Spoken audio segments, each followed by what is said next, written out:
예, 반갑습니다. 예, 오늘은 한 네 가지 정도를 쭉 짚고 넘어가야 되는 그런 시간입니다.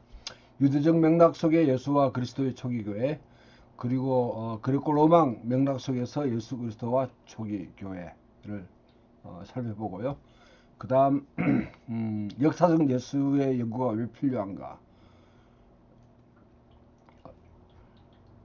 그다음 네 번째로는 한 예언자의 프로필, 예, 예언자로서 예수 그리스도를 그렇게 살펴보도록 하겠습니다. 오늘은 좀 굉장히 분량이 많은 내용인데 좀 중요한 부분을 그렇게 점검하면서 말씀드리겠습니다. 어, 팔레스타인의 유대 생활을 우리 볼 때 일단 지리적으로는 이 어, 요소에게 하나님께 맡기신 그 땅에 대해서 우리가 살펴볼 필요가 있겠죠. 그래서 대체 이 지역, 예, 이 지역이 어, 지금 현재 이스라엘 지역입니다만은 이 예후들 중심으로 형성됐고 그 다음에 사마리아, 북쪽 갈릴리, 이 전체 유대 지역이라고 그러면 여기 베레아 지역이 있고요. 그 다음에 여기 이제 데카폴리스에서 10개의 헬라화된 도시들이 있습니다. 두루와 시돈 같은 경우 이쪽은 시리아에 속해 있는 영역이고 이 영역 속에서 유대인들이 살았다 그렇게 중요한 도시들은 여기 갈릴리 티비리우스, 그 다음에 나사렛 세포리스, 그 다음에 여기 이제 사마리아, 예, 사마리아 있고요. 그 다음에 예루살렘과 베다니, 쿨란 공동체가 있었던 곳, 예, 그다음 마사다 최후의 항전을 벌였던 곳, 예, 이런 곳을 염두에 두시고 한번 살펴보도록 하겠습니다. 언어는 당시의 그 삼중 언어의 그런 환경이었다. 첫 번째 아람어를 사용했고요. 그 다음에 헬라화된 이후에 그리스, 그러나 또 히브리어도 사실은 어느 정도 사용해서 읽을 수 있었을 것이다. 그렇게 봅니다. 라틴어는 아주 특수한 엘리트들만이 그렇게 읽었던 글이었습니다. 문해력으로 말하자면 한 10에서 15% 정도, 그 정도 사람들이 그냥 문해력을 측정하는 건 굉장히 상대적이고 그것은 굉장히 애매하죠.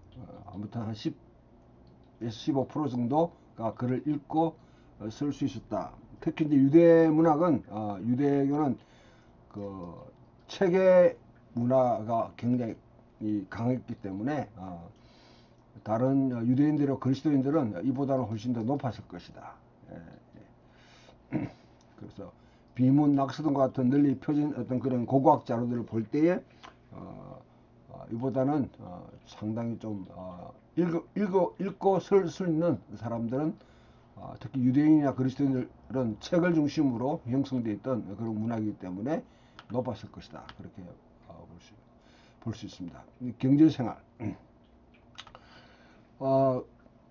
전형적인 이 어드밴스드, 예, 진보된 기구를 사용하는 그런 농경 생활이라고 했을 때에 이것은 이것이 전형적으로 많이 사용되는 곳입니다. 예, 이 통치자가 있고요. 그 다음에 아주 이 엘리트들 그룹이 있고, 그 다음에 되게 이제 리테이너들 그 밑에 뒷받치고 있는 그룹들, 예, 그 다음에 왕실에 해당하는 사람들, 그 다음에 상인들, 이 농민들, 그 다음에 아티전들, 예수님이 이 그룹에 속해 있다 볼 수 있습니다. 그 다음에 이제 하층민들, 예, 디세이블이나 아니면 그런 노예 등으로 그렇게 볼 수 있습니다.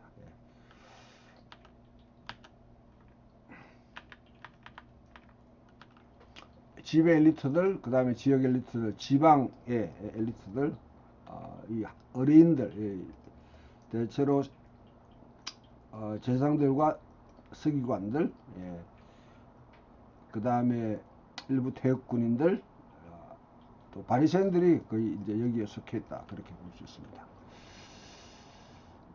숙련된 장인 직업군이 있었는데 예수님이 여기에 속해 있을 것이다 그렇게 볼 수 있습니다. 아무튼 여러 가지 예수님의 시대에는 부채와 궁핍 그리고 생존을 위해 필수적인 전력으로 도둑질이나 노예생활을 하도록 강조돼서 끊임없이 신분의 하방 압력이 가해졌던 그런 곳이고 복음서에 보게 되면 대체로 농민들 그 다음에 소작농들 그 다음에 일일 노동자들 그 다음에 레스테스 강도들 그 다음에 디세이블 가운데 이제 거지나 뭐 이런 종교 사람들이 많이 등장합니다. 예수님은 나사렛 마을에 사는 장인 기술자, 건축 기술자입니다. 예수님이 그냥 목수라고 해서 뭐 탁자나 만들고 아니면 식탁 만드는 분이 아니라 고대 사회의 목수는 한 건물을 짓고 뭐 그렇게 하는 건축가입니다. 건축가. 나무뿐 아니라 석재를 다루고 그리고 프리메이션이라는 게 뭐 우리 익히 들어서 알겠는데 그와 같이 석재를 다룰 수 있는 우리 고대사의 우리나라의 경주에 뭐 석굴암이나 아니면 다른 다보탑 같은 걸 지었던 분이 있죠. 그분은 또 불국사도 짓고 그렇게 했듯이 대목수라 그렇게 하는 대목수가 그 나무만 다룬 것이 아니라 석재도 다룬다. 예수님도 그와 같은 부류에 섞여 있을 것이다 봅니다. 세포리스나 아니면 티비루스가 헤롯 안티파스가 죄를 지을 때 예수님의 아버지와 또 예수님은 거기 가서 부역 아니면 노동을 했지 않는가 그렇게 생각할 수 있습니다.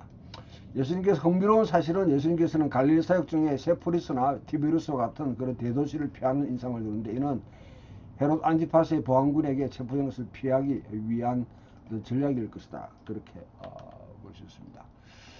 아무튼 예수님의 하나님 나라를 프롤레타리아한테 전하는 그런 원시 마르크스주의 연자로 예수님 이상화시키는 것은 잘못입니다. 예수님의 제자와 추종자들은 다양한 경제적 수준의 사람들로 구성되어 있다 하는 것을 볼 수 있습니다. 그래서 예수님이 가진 메시지는 단지 경제적인 문제가 아니라 경제적 구별을 초월하는 어떤 대의가 있었다 그렇게 볼 수 있습니다. 그 다음에 팔레스타인을 생각할 때 여러분 이 문화적 가치로서 중요한 것 이 세 가지 가족과 친족 그 다음에 명예와 수치 승들과 오염에 관한 이 내용들인데요. 이것은 짧게 말씀드리면 모든 사회의 기초는 가족입니다. 그런데 가족은 단지 우리 혈연적인 가족 우리 이걸 갖다가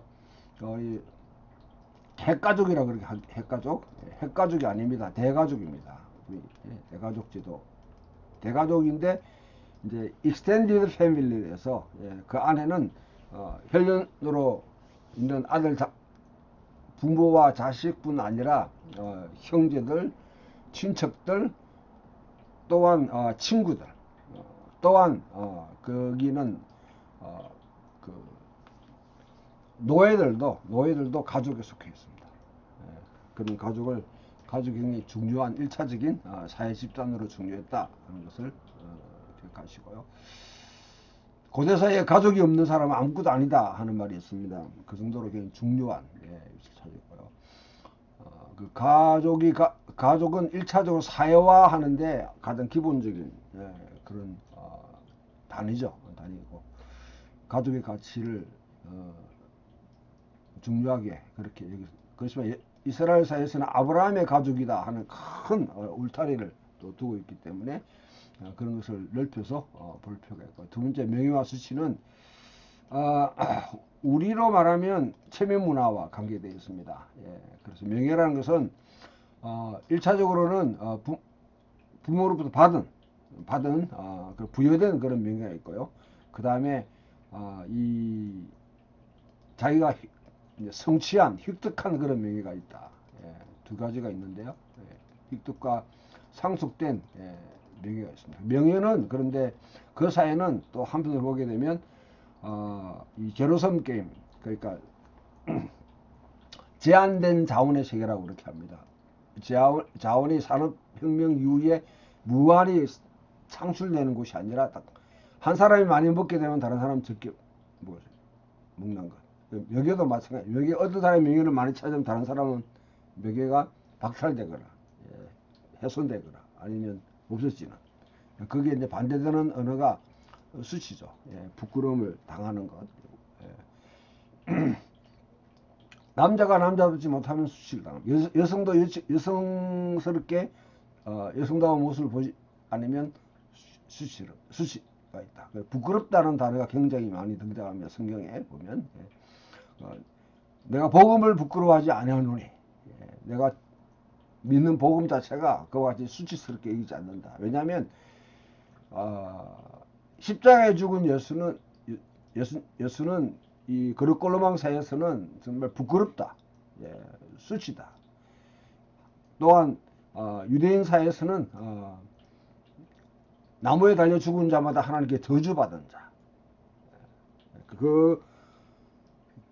그 십자가의 복음을 전하는 것은 굉장히 다른 사람은 우습고 수치스럽고 그런데 바울은 나는 부끄럽지 않다 그렇게 말하는 것은 이런 명예와 수치의 문화 속에서 이해될 수 있는 것이죠. 그 다음에 예수님의 십자가를 부끄러워하지 않으시자 수치스럽게 여기지 않고 오히려 반전해서 명예롭게 여겼다. 자, 그 다음 순결과 오염이라는 요소가 있는데요. 퓨리티 로라는 굉장히 중요합니다. 그 한 사회가 가지고 있는 그런 한 사회가 가지고 있는 이 바운다리를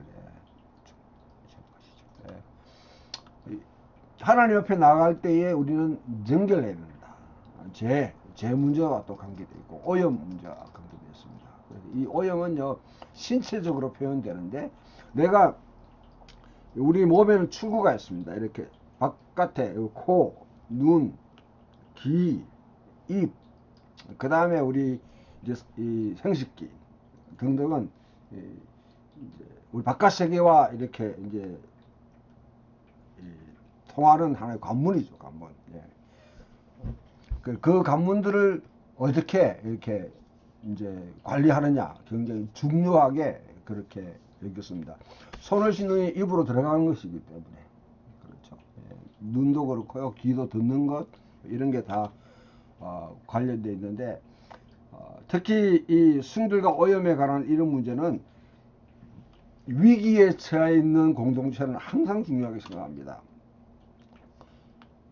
막 부흥하고 성장할 때는 별로 신경 안 써요. 그런데 위기에 처해 있을 때는 누가 우리에 속해 있는 사람인가, 속하지 않았는가, 누가 제사를 드릴 수 있는 사람인가, 하나님께 합당한 사람인가 아닌가 이런 것을 구별하는데 엄격한 그와 같은 이 하나의 어떤 기준들을 그렇게 세워놓는 것이죠. 예수님의 그 사역에서 보게 되면 이와 같은 순결과 오염과 관계되어 있는 손 씻는 문제라든지 그 다음에 이제 부정한 사람들, 부정하다고 여기지는 사람들, 그런 사람들과의 접촉 이런 것들이 문둥병자라든지 아니면 그런 혈루병 걸린 여인이라든지 이런 게 다 부정함과 순결, 오염과 순결과 연결되어 있습니다. 이 순결과 오염은 다 성전과 관계되어 있습니다. 성전에 이 성전에 누가 안에 들어갈 수 있는 가장 지성소에 들어갈 수 있는 대제사장이 가장 거룩하고 성소에 들어갈 수 있는 제사장 그 다음에 이스라엘들에 들어갈 수 있는 남자 여인들의 뜰 그 다음에 이제 이방인 그 다음에 예루살렘 성전 이 안에 출입할 수 있는 사람들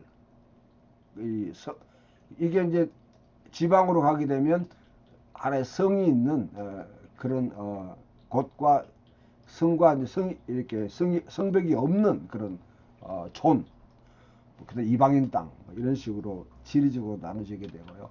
사람도 이와 같이 쭉 구비되는 것이죠. 이 성전의 지도에 의해서 소셜 맵 그 역할을 한다 하는 것을 기억해 줄 필요가 있습니다. 자,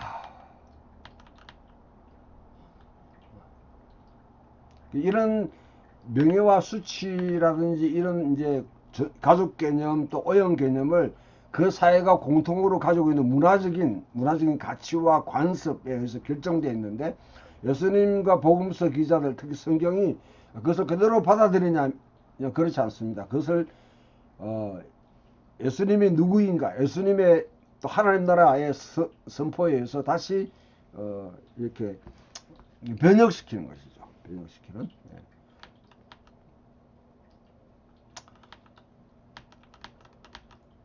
정결과 관련된 게 이제 미크바 해서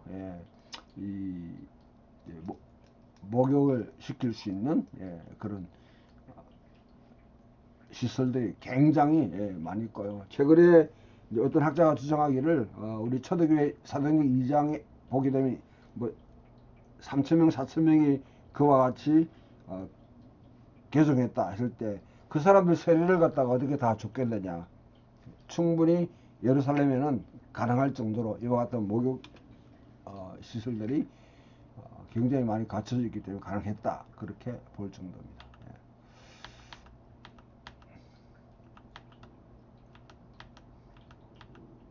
자, 그 다음 유대 종파들, 앞에 제가 전체 역사 설명하면서 어떻게 시작됐고 어떤 에이전드를 가지고 있는지 잠시 말씀을 드렸는데요. 하스모네 왕조의 멸망과 로마 통치의 도래와 관계돼서 이스라엘의 미래에 대한 각자의 비전을 가진 서로 적대적인 유대 집단이 그렇게 생겨나게 됐습니다. 네 가지 선택지, 열심히 나온 선택지가 있습니다. 칼로 성전 홀리월을 하기 위해서 스스로를 거룩해 하는 그런 집단입니다. 그 다음 바리새파. 바리새파는 상당히 그 하나의 압력단체였다. 이론 집단이었다. 이론 집단으로서 제사장들이 갖고 있는 제사장들이 수준한 그런 준하는 그런 정결도를 순결 거룩함을 일반 유대인들의 삶에도 적용해서 일반 유대인들도 그와 같은 정결도를 유지해야 된다.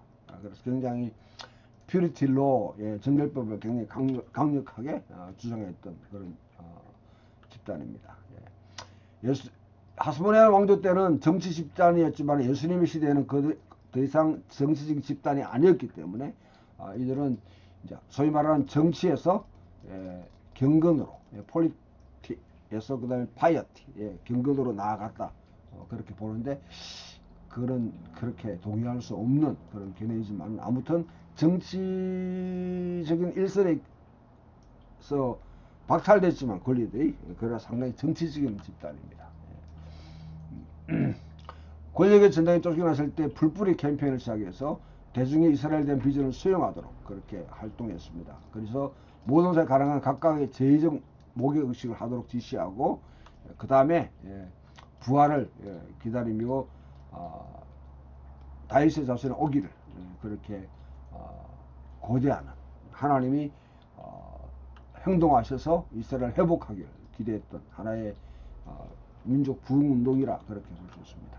그 다음에 사회 두루마리 작가들, 쿨람 공동체, 이 사람들은 이원론적인 선택지를 갖고 있는데 사악한 세상에서 자신을 분리하고 자신들의 기도를 드리며 하나님이 하시는 일이 무엇이든 간에 하나님이 하실 때까지 기다린다. 굉장히 수동적이죠. 그러나 상당히 종말론적인, 하나님이 어떤 일을 행하기를 그렇게 자기 최선을 준비하는 그런 집단이었습니다. 그 다음에 이제 사두개인들은 타협의 선택지를 갖고 있는 자들입니다. 현상주의를 계속하는 겁니다. 성전을 지키고 하나님 기쁘게 할 제사를 바치고 평화를 유지하고 가능한 한 정치적으로 위에 분으로 잘 지내고 할 수 있는 최선을 다해서 하나님이 어떻게든 모든 것을 옳다고 인정해 주기를 소망하는, 그 일이 자기는 토라의 중심에서 살아가는 중요하다, 그렇게 생각했습니다. 자, 그다음 혁명운동가들,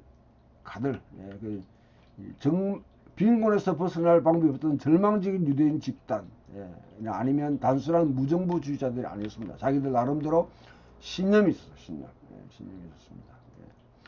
그래서 하나님의 그 이름으로 이스라엘의 그 오염된 것, 더럽혀진 것, 이방인을 통해서 그것을 이와 같이 적결하고 하나님의 통치가 임하도록 급진적인 그런 생각을 했던 사람들, 굉장히 무장투쟁 이런 것을 강조하면서 폭력적이었습니다.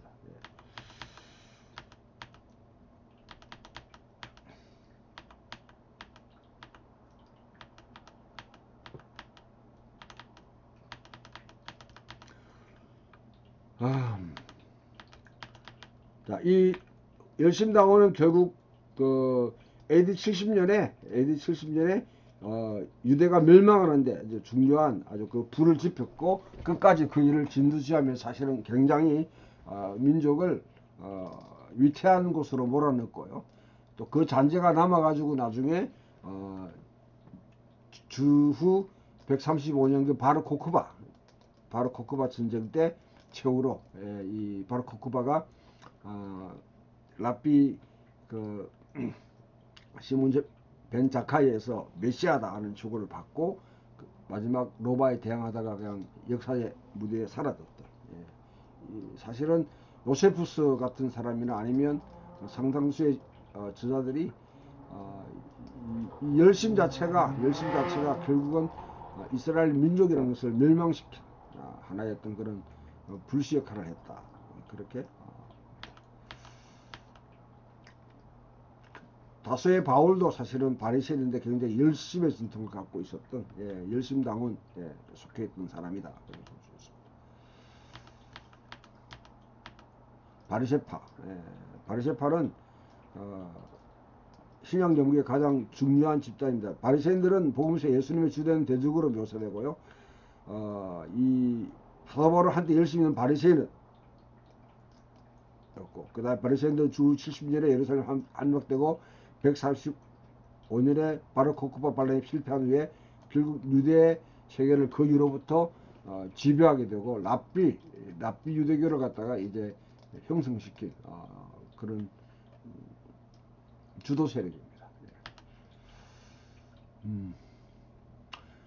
바리새인들과 관련된 많은 논쟁이 있는데요. 첫 번째, 기독교 전통에서 바리새인들은 종교적 위선과 독선을 묘사하는 가장 거칠고 신랄한 용어로 그렇게 묘사됩니다. 그래서 나쁜 그런 캐리커처가 됐는데요.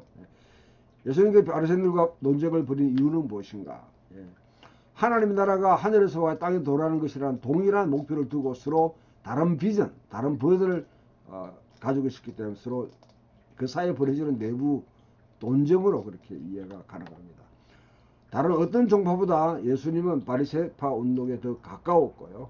그 다음에 나중에 이 바리새인들이 예수님 십자가의 부활 이후에 상당수가 예수 운동에 그렇게 가입합니다.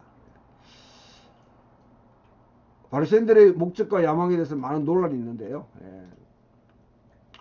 바리새인들은 처음에는 정치 운동이었지만 하스모니아는 궁중에서 영향력을 상실하게 됩니다. 그래서 일반 백성 사이에서 유대교 경건과 도덕에 대한 특별한 비전을 홍보하는 것으로 그렇게 간주되어 왔습니다.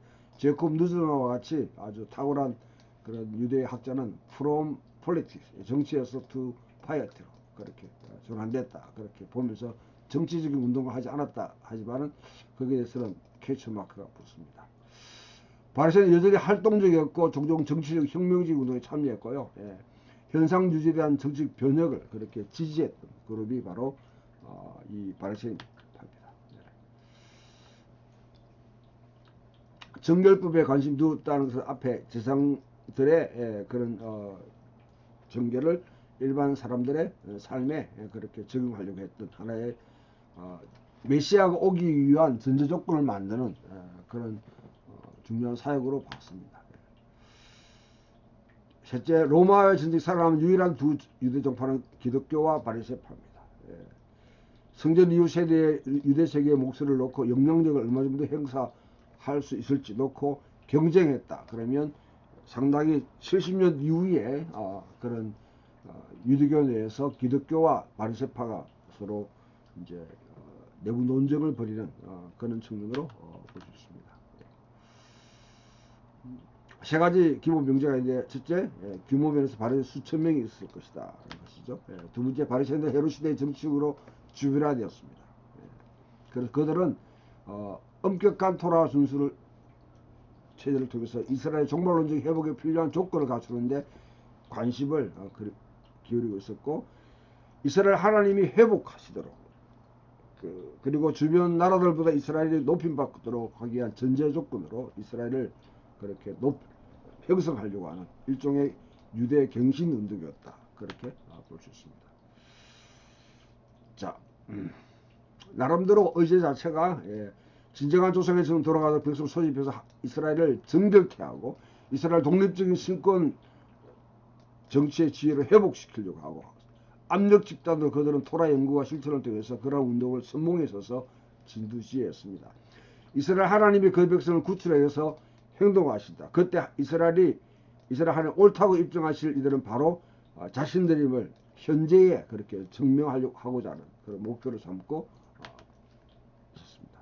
그래서 흔히 잘못생각한 바리새인들은 어떤 사상 경찰처럼 그렇게 여기는 그렇지 않습니다.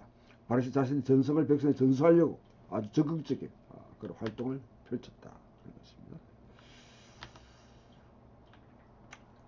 바리새인은 그렇게 열정을 품은 그것은 뭐냐면 종교관 종말론 때문입니다.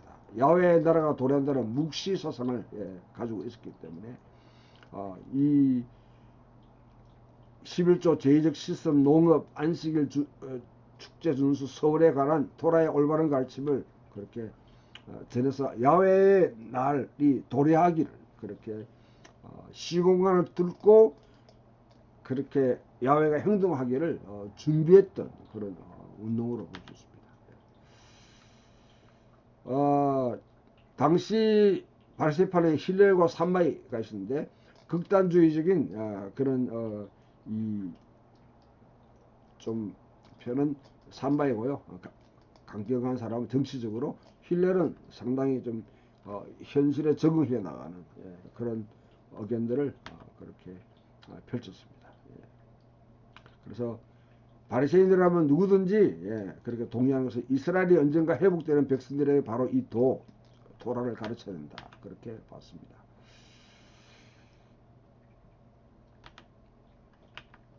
정결에 관심 기울이는지는 앞에 제가 설명을 드렸습니다.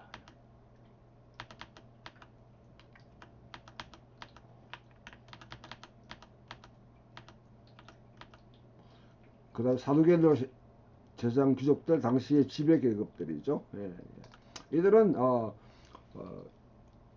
전체 제사장들이 다 타락한 것은 아닙니다. 이 대제사장을 비롯한 일부 그런 특권층들이 타락했을 뿐이지 모든 제사장 다 귀족이나 특별한 부자가 아니었다는 것이죠. 대부분의 제사장과 레위인들은 이스라엘 인구의 나머지 시간 11조의 어전을 살았고요. 멀리 떨어져 있으면서 1년에 15일 정도, 보름 정도 성전에 올라와서 제사장 직무를 그렇게 감당하고 율법주의 교사였고, 그 다음에 유대인 분쟁이나 법적인 문제의 판결과 중재를 하는 그런 집단이었다. 대부분 사람들은 그와 같이 예수님도 그 제사장들을 존중했죠. 그렇게 운동병에 치유받은 사람들을 제사장에 가서 보이라 하고 그렇게 하는 것이죠. 이 대제사장들이 가장 이제 유대 심장부를 형성하면서 서로 간의 근친상과 결속으로 그렇게 되어 있어서 분파적 분쟁을 하면서 이스라엘을 도탄으로 몰고 간 장본인들이 바로 이 대제사장들입니다.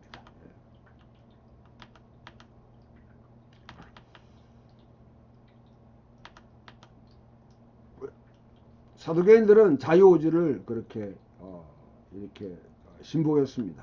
신봉했고요. 이스라엘 하나님 행동을 기다리고 반드시 필요한 하나님 대신 행동할 준비가 되어 있는 것. 바리새인들은 그래서 이 둘 사이에 어떤 균형 감각을 유지하는 중요했는데, 이 자유의지를 가지고 있는 사두개인들은 이스라엘 하나님은 스스로 돕는다를 도우신다. 그래서 권력의 자리에 있는 자들에게 굉장히 안도감을 주는 이 교리를 신목했던 것이고요. 두 번째, 토라 외에 다른 것은 인정하지 않았습니다. 장로들의 전통이라든지 다른 예언서 이런 것들은 인정하지 않았습니다. 단순한 혁신도 허용하지 않으려고 하는 본질적으로 보수적인 집단이었다. 사도계인들은 부활의 교리를 부인했습니다. 부활은 1세기에 이르면 하나의 정치적 신학적 상징과 언유로 그렇게 기능했는데, 이스라엘의 완전한 재건, 바빌론으로부터의 귀환, 하나님께서 모든 걸 바로 잡으시게 될 최종적인 구속, 이런 것들은 그 당시에 권세를 잡고 있는 자들에게는 굉장히 염려스러운 사건들이죠. 그래서 에스겔 37장에 해골골짜기가 있는 뼈들이 살아난다든지, 갑이 이스에 있는 마크 순교자들의 그와 같은 철저한 어떤 그런 헌신, 그것은 굉장히 두려운 것입니다. 부활은 가능하다면 한부 메시아 통치 아래 이스라엘의 신정 정치가 원래대로 회복된다, 환원된다는 은유적인 의미를 가지고 있었기 때문에 사도계인들은 그것을 싫어합니다.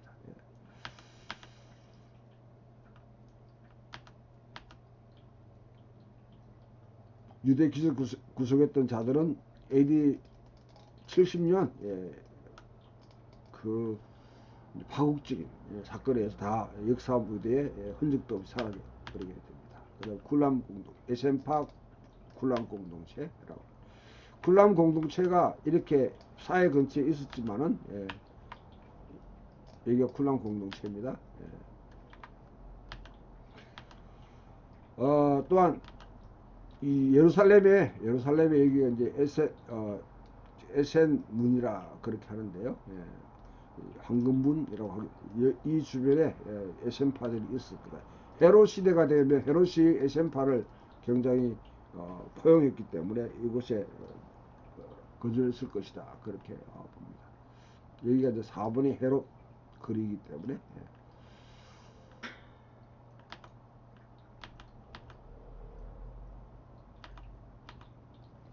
에센파의 중요한 것은 쿨람 의회 교사라는 사악한 제장과 그의 유대 성전 국가 제정에 대항해서 정점을 삼았던 인물이고요. 그래서 유대로 광야로 가서 문자 그대로 주의 길을 예비하려고 그렇게 시도했던 사람. 자기들은 이스라엘 전통의 진정한 대표자로 그렇게 삼고, 당시 권력을 장악했던 하스본에 맞서서 이스라엘 소망의 진정한 수호자로 그렇게 간주했습니다. 몇 가지 신념이 있는데, 유대 전도가 소망의 진정한 상속자로서 존재 자체에 초점을 맞췄고요. 그 다음에 성경을 자신들의 이야기와 소망이 이미 성서에 모셔 있는 백성으로서 자신들의 그렇게 적용해 나가는, 현실에 적용하는 패세라는 그런 독특한 성경 해석을 했습니다. 유배로 그들 자신의 투쟁은 유배의 결과로부터 하나님이 이스라엘을 구출하시고 이스라엘을 새 언약으로 인도하시는 성경의 약속을 성취하는 진정한 주체로 그렇게 봤습니다.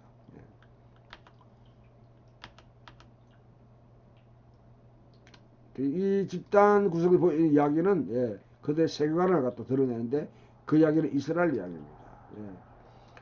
그 이스라엘 이야기가 되풀이하지만 잘 뒤틀고 있는 부분은 현재와 바로 미래의 순간에 초점을 맞춰서 경제를 검색하고 읽고 연구하고 복사하고 함으로 자기 집단 중심으로 그렇게 모든 것을 보는 사실 섹테리안 분파주의적인 성격에 들어갑니다. 이스라엘 역사는 병목 현상에 빠졌다. 포로생활 복귀는 아직 실제로 일어나지 않았다.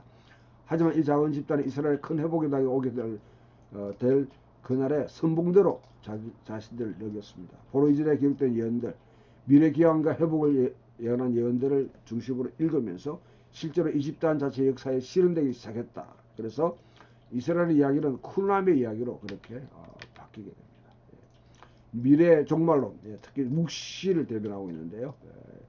그 세상의 종말을 말할 것이 아니라 하나님이 한때 어느 때에 주의 날이라고 그렇게 하죠. 그때 개입하셔서 그 백성들을 새롭게 하시고 유배로부터의 기왕과 야외가 돌아오시고 셰케라가 임재하시고 이스라엘이 진짜 이스라엘 되는, 그리고 이방인들의 모든 통치는 종식되고 악한 자들은 징벌을 받는, 그리고 번영과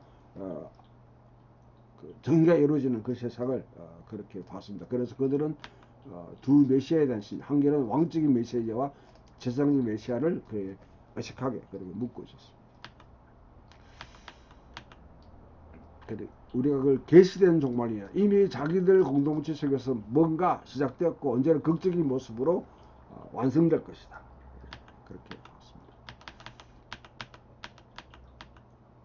평범한 유대인들, 예.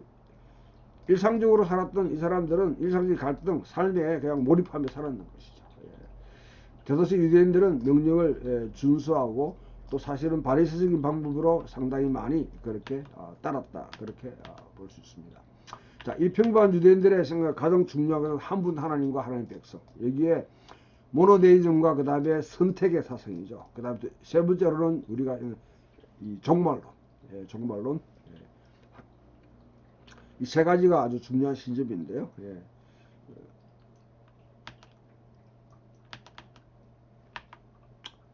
서로가 공통을 갖고 있는 여러 가지 이제 다양한 유대인들이지만은 서로 갖고 있는 토라에 대한 철저하게 위탁 헌신입니다. 그 다음에 성전을 중요하게 생각하고 하나님의 새끼나가 그와 같이 이제 돌아왔지 않았지만 그래도 신적 임재로 예정된 곳을 인정하고 성전을 소중하게 여겼고요. 토라와 성전 그 다음에 땅 하나님이 주신 기업으로 간주해서 중요성을 인식하고 있습니다. 그 다음에 달력, 칼렌더에 대해서도 속절이나 유월절, 그 다음에 다른 뭐 오순절, 초막절 같은 그런 절기를 성전 중심으로 철저하게 지키고 있었다는 것입니다. 만일 유대교 신앙의 공적인 핵심까지 파고들어서 이교 왕국이 염해서 지배를 받았음에 불구하고 수세기에 걸쳐서 그 신앙을 지탱해 왔던 것은 도대체 무엇인가를 보게 되면 윤리신론과 선택된 백성이라는 신념, 그리고 또는 한 분 하나님과 하나의 백성이라는 이 사상이 그것을 지배하고 하나님이 언젠가 결정적으로 행동하셔서 그 가운데 오랫동안 품어왔던 소망들을 성취할 것이다. 성취하실 것이다 하는 그 종말론, 종말론 이 여러 가지 역경 가운데서도 사실 그들을 버티게 만들었던 하나의 신념들이었습니다. 윤리신론, 뭐 이거는 야훼 하나님의 이 쉐마에서 그대로 표현되는 것이죠. 하나님 창조자이자 주권자이시다 하는 것이죠. 멀리 떨어지나 분리되어 있는 분이 아니라 그 백성과 함께 하시는 분이다. 창조자 하나님이시고 역사를 주관하시는 분이고 언젠가 이 세상을 종결하실 그런 심판자이시다 하는 것을 그렇게 철저하게 믿었다는 것이죠. 그 기본신념, 천지를 창조하신 하나님 계시며 그의 피조물 세계가 밀집하고 역동적인 관계를 유지하고 계신다. 이 하나님은 이스라엘을 자신의 특별한 백성으로 부르셨다. 그래서 선택사상이 등장하는 것이죠. 바로 이 선택받은 백성 이스라엘 소명은 때때로 어떤 그 모노데이즘과 명시적으로 연결되는데 야훼께서 이 더 큰 세상을 회복하기 위해서 이스라엘을 선택하셨다. 그래서 이스라엘 선택 사상이 강하게 그렇게 붙들고 있습니다. 몇몇 성서 작가들이 새로운 피조물이라 말하는 것은 여기서 이것을 이루기 위해서 세상을 구출하시고 치유하기 위해서 세상에서 행동하시는 하나님의 신적 목적이 무엇인가 거기에 초점을 맞추며 살아가는 백성입니다. 그래서 유일신론과 선택이라는 상등의 신념, 여기에 특정한 역사를 통해서 그렇게 역사적 상황을 통해서 발전되고 그것을 읊고, 근데 그는 창조와 아브라함을 선택하고 출애굽 사건을 이렇게 되뇌이면서 자신들이 누구인지를 계속 정체성을 그렇게 확인했고, 이 구출자 되신 하나님이 결국 나중에 메시아를 보내실 것이다. 메시아 사상이라는 게 결국 메시아 사상은 묵시 종말론과 밀접하게 관계되었습니다. 그 하나님이 택한 백성으로 구별된 백성으로 살아가도록 토라를 주셨다. 그 토라를 지키는 것이죠. 출애굽 이야기와 셰케나와 토라 이것들은 이스라엘이 현존하고 살아가는데 굉장히 중요한 이야기를 구성하고 있었습니다. 예.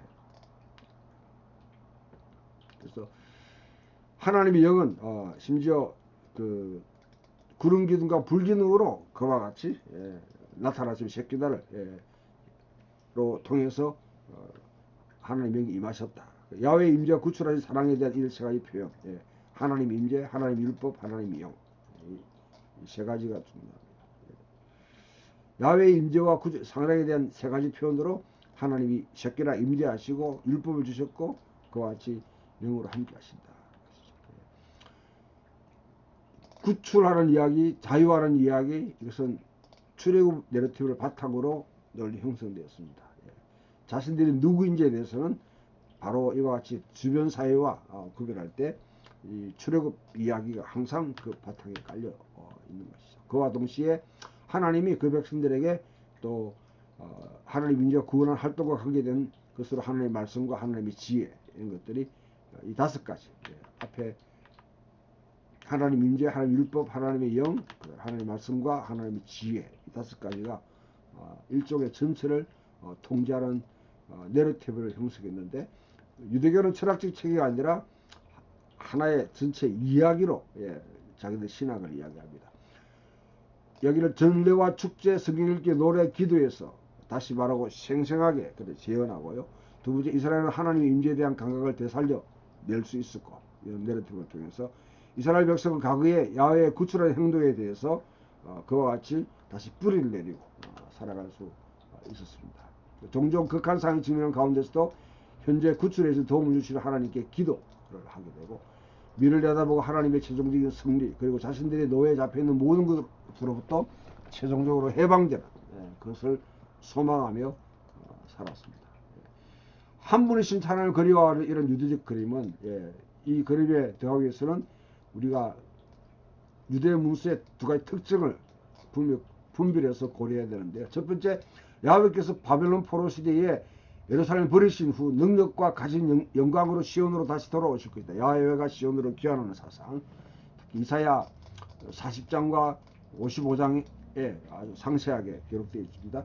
야훼가 왕으로 즉위하십니다. 그 보좌를 어떤 방식으로든 공유하는 이 바로 메시아죠. 메시아가 이제 오신다.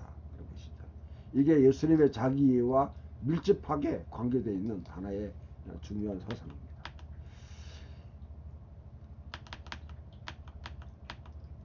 메시아 사상. 그래서 그 선택된 대리를 어떻게 설명할 수 있겠는가. 이스라엘 하나님이 모습으로 행동한 대리자. 전례 없는 방식으로 옳다고 인정되고 높임받고 영어롭게 될 바로 그 대리는 누구인가. 그것들에 대한 환상들이 이제 포로기 이후에 굉장히 발전하는데 에스겔 1장에 있는 야훼 보좌 병거 환상, 그 다음에 다니엘서 7장에 있는 인자와 같은 이 시편 2편과 그 다음에 시편 110편 멜기세덱 반차를 쫓는 대지상으로서 그 메시아 찬송시 등등이 중요한 문헌이 됩니다. 그래서 그런 추측과 공상이 계속 발전하면 신학이 형성돼 그것들이 신약 시대에 예수님의 그런 행동이나 그 다음에 예수님에 대한 이해에 아주 중요한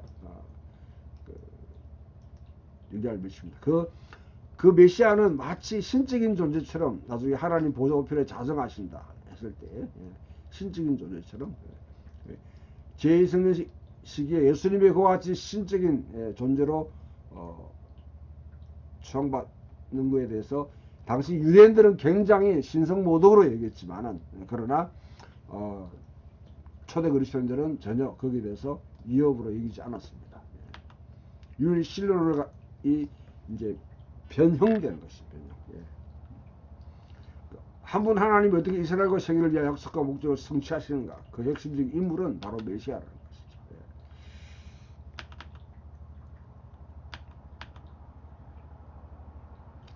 것이죠. 1세기 유대 신명의 한 가지 분명해지는 사실은 이 신념들의 핵심에는 자신들이 신은 창조주 하나님이시다 하는 것이고요.